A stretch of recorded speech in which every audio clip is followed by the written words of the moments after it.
السلام عليكم ورحمة الله وبركاته. أهلا بيكم، وحشتوني جدا جدا جدا. كل سنة وانتم طيبين وبألف خير، ورمضان مبارك عليكم جميعا بإذن الله.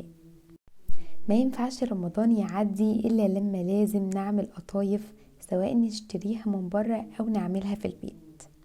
بس ساعات لما بنيجي نعملها في البيت ما بتديناش نفس النتيجة بتاعت الجاهزة. النهاردة بإذن الله هنعمل مع بعض أحلى وأسهل قطايف. بنص كيلو من الدقيق هنعمل اكتر من 2 كيلو قطايف. هتاكلي منها وهتوزعي على كل حبايبك. القطايف جميلة جدا جدا جدا، مساماتها ضيقة، ما بتشربش زيت، ومقرمشة، وحاجة كده في منتهى الجمال. وشايفين الكمية عاملة ازاي؟ حاجة كده قمر قمر قمر. بإذن الله هتنفذوها وهتدعولي. يلا بينا نسمي بسم الله ونصلي على أشرف خلق الله عليه أفضل الصلاة والسلام، وتعالوا نبدأ في الطريقة بتاعتنا على طول. بسم الله هنبدأ الفيديو بتاعنا. أول حاجة أنا معايا 4 كوبايات من الدقيق متعدد الاستخدامات، ولازم أنخل الدقيق كويس جدا. 4 كوبايات بالكوب ده.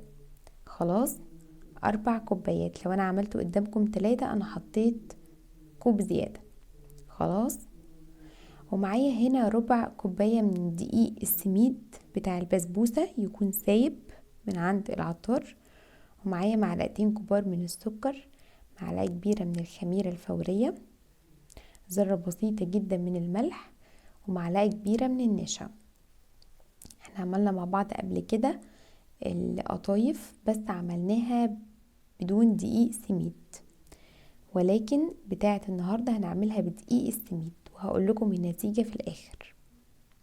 قلبت المواد الجافة كويس جدا مع بعض، وبعدين هبدأ ان انا اضيف المية بقى شوية بشوية، وابدأ ان انا اقلب العجينة. مفيش مقدار معين للمية على حسب نوع الدقيق، لان كل نوع دقيق بيشرب عن السوائل بطريقة مختلفة عن التانية.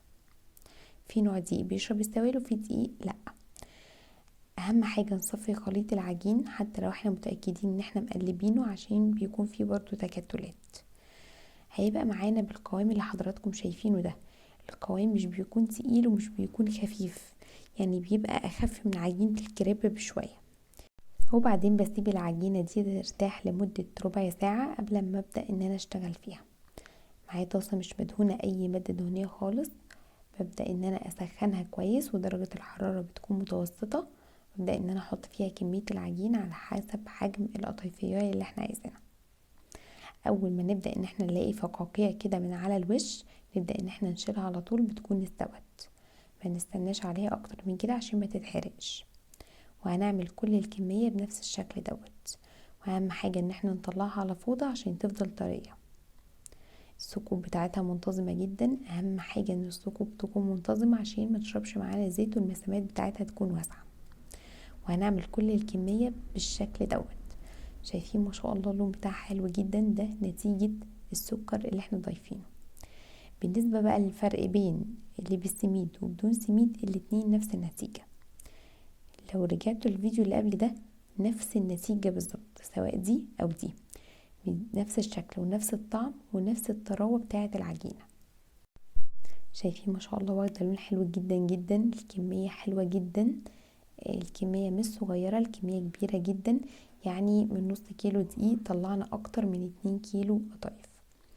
سهلة سريعة، طعمها حلو، العجينة طرية، والكنر الابيض ده دليل على نجاحها. جربوها ومستنية رأيكم فيها. اهم حاجة لو انتوا عايزين تفرزوها او تعينوها في الفريزر، تبدأوا ان انتوا تحشوها. اهم حاجة ان هي تتحط محشية في الفريزر، لانكم لو عينتوها كده وجيتوا تحشوها مش هتمسك. لازم تكون طازة عشان ان هي تبدأ ان هي تمسك في بعضها. خلاص. ونبدأ ان احنا نشكلها. شكلها حلو جدا جدا، نتيجة حلوة مرضية واقتصادية جدا جدا. مكونات كلها في البيت وسهلة وسريعة، مش هتاخد مننا اي وقت. وزي ما قلت لكم اني مفيش فرق بين اللي هي بالسميد او بدون السميد. يعني احنا لو لغينا السميد من الوصفة مفيش اي مشكلة خالص، ولغينا البيكنج باودر، اكتفينا بس بالخميرة، هيدينا نتيجة هايلة زي ما انتم شايفين كده. وبس كده الفيديو بتاعنا خلاص خلص. يا رب يكون عجبكم والطريقة تكون سهلة وبسيطة، وكلكم تنفذوها وتقولوا لي ايه رأيكم فيها. ولو عجبكم الفيديو ما تنسوش تعملوا لايك للفيديو واشتراك في القناه وتفعلوا زر التنبيه عشان يوصلكم اشعار بكل وصفه جديده انا بنزلها. واسيبكم في رعايه الله واشوفكم على خير الفيديوهات الجايه، والسلام عليكم ورحمه الله وبركاته.